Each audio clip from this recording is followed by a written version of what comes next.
Hello, welcome to Wisdom for menopause and beyond.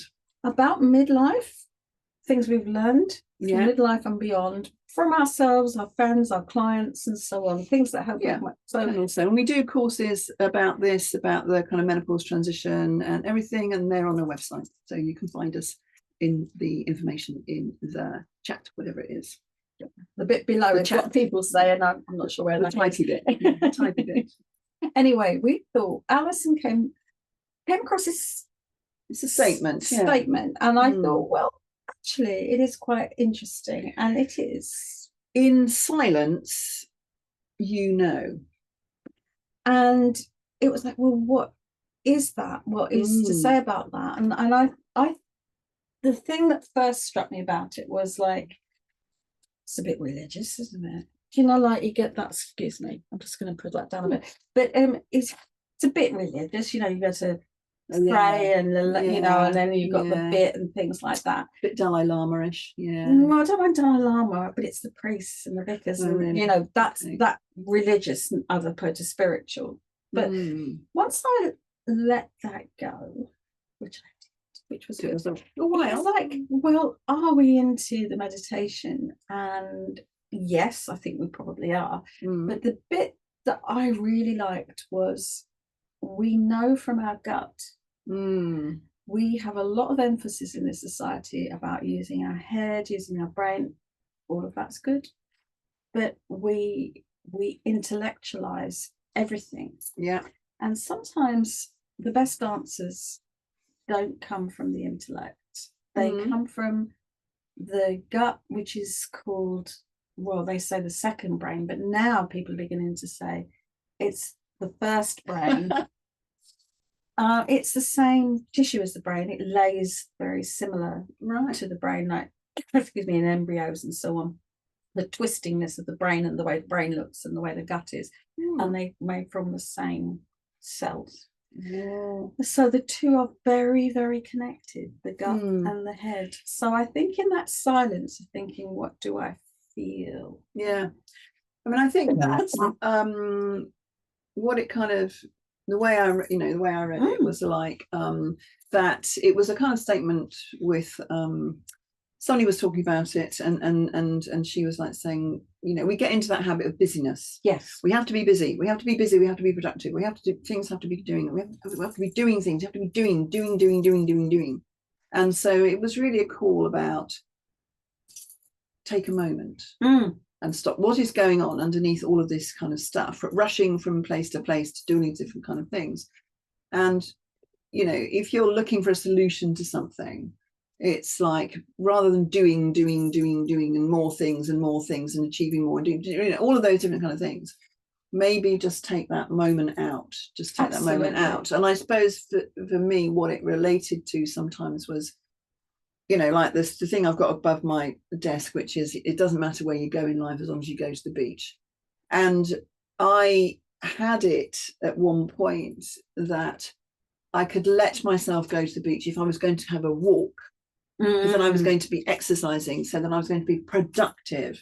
And then I had to kind of realize that, I really need to go to the beach, because that is my happy place, whatever it is. That's a very restorative place for me.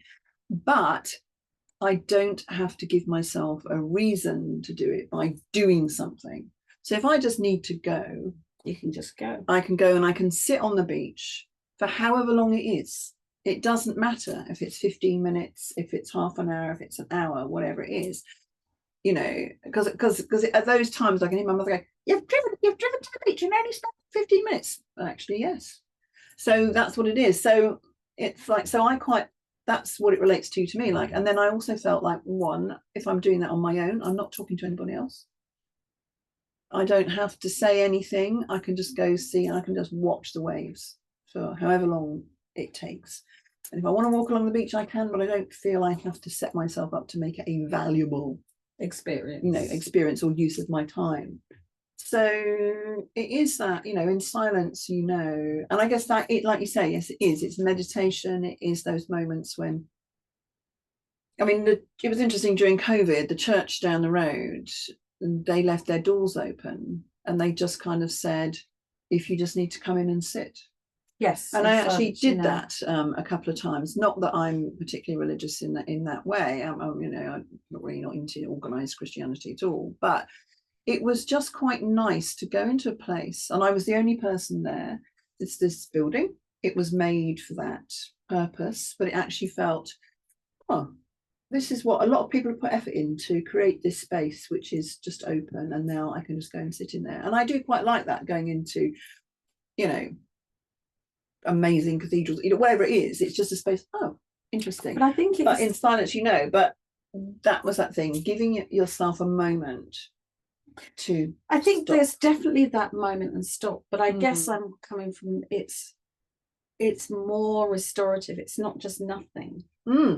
It's actually growing as something, but without having to intellectualize and judge and test and show.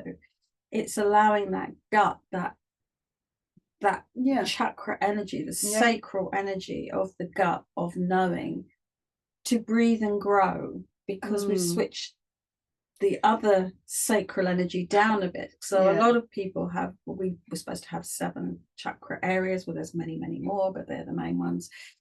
But the lower ones are about us and our connection to that, and the higher ones are about the thinking, the head, and those sorts of things. And I think it's actually letting that balance back, almost like turning the egg timer, just so that, because both are useful. And I also, when you're talking, just thinking how it's very reactive.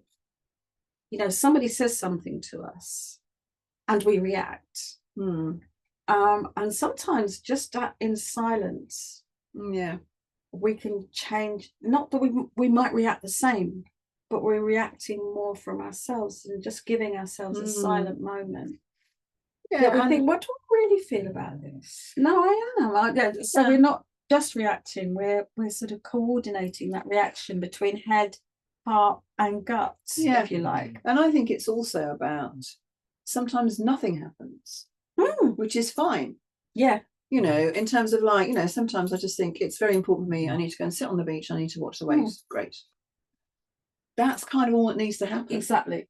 I don't have to produce anything as a result of that. I don't have to come home and think I can be more creative now. No, I just need to go and sit for 15 minutes or whatever. But I think you are still creating, but you're not analysing that creating. You're not using that, now I'm a better person for it. Because then again, you're using the wrong, but it's almost like that trust of knowing that all of our energy needs to balance and grow.